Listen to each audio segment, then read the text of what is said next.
Баршаңызға қайырлы күн. Сіздермен бірге Эльмира Мажитқызы.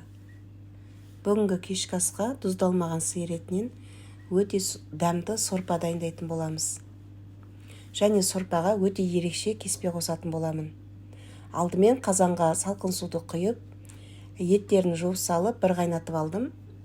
Бір қайнағаннан кейін көбігін алып тастап, астын азайтып қойдым. Сорпамыз өзінің бабымен қайнайтын болады. Енді қамырға қосатын салмасын дайындаймыз. Орташа жуаны ұсақтап турап, дәміне қарай қара бұрышын, тұзын қосып, және дәмдеуіштерден тек кішкене орегано қостым. Біраз қасық сұйық майды құйып, араластырып, жуасын езіп, осылай дайындап аламыз. Одан кейін қамырын дайындаймыз. Қамырын ұнға 2 жұмыртқаны қосып, жұмсақ қамыр елеп, бір 10-15 минутқа тындырып қоямыз. Салмасына өздеріңіздің қалауларыңыз бойынша әртүрлі дәмдеуіштер қоссаңыздар болады.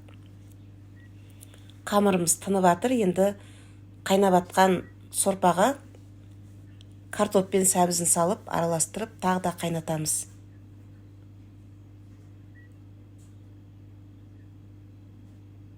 Сіздер де осы рецепт бойынша өте дәмді қылып, өте ерекше кеспе салып, сорпа дайындасаңыздар болады. Дәмі өте керемет болып шығады.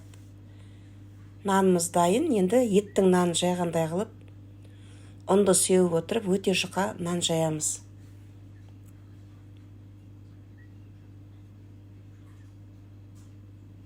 Егер де менің каналыма тіркелмеген болсаңыз, каналыма тіркеліп, лайк басып, өз пікірлеріңізді қалдырсаңыздар болады. Нанымызды жайып болғаннан кейін бір 5 минутқа қоя тұрамыз. Кішкене кептіріп қоя тұрамыз.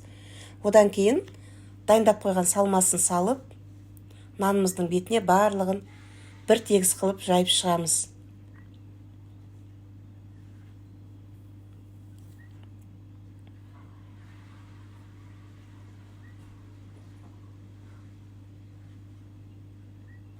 Дайын. Енді шетінен жайлап ораймыз. Барлығын орап шыққаннан кейін шетін бүріп аламыз. Ашылып кетпейтіндей қылып, шетін бүріп аламыз. Одан кейін кәдімгі кеспе кескендей қылып, кесеміз. Шетінен барлығын кесіп, осылай қылып бүріп аласыздар. Дайын болды. Енді кесеміз. Арасы ашылып кетпейтіндей қылып барлығын кесіп алып, тақтайымызға міне салып алдық. Енді сорпамыз, еті бәрі қайнады. Сорпасын қатты қайнатасыздар. Қатты қайнап тұрған сорпаға жаңа кеспемізді осылай бір-бірлеп барлығын салып шығамыз.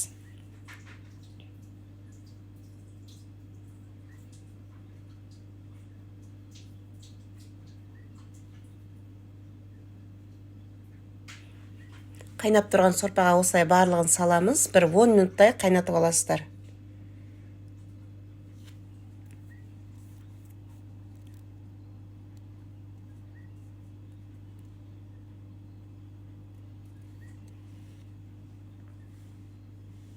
Минуттай осылай қатты қайнайтын болады сорпа. Әне көргендеріңіздей нанның арасы ешқандай ашылған жоқ. Не тамағымыз дайын, өте дәмді және ерекше кеспемен сорпамыз дайын болды. Ас болсын.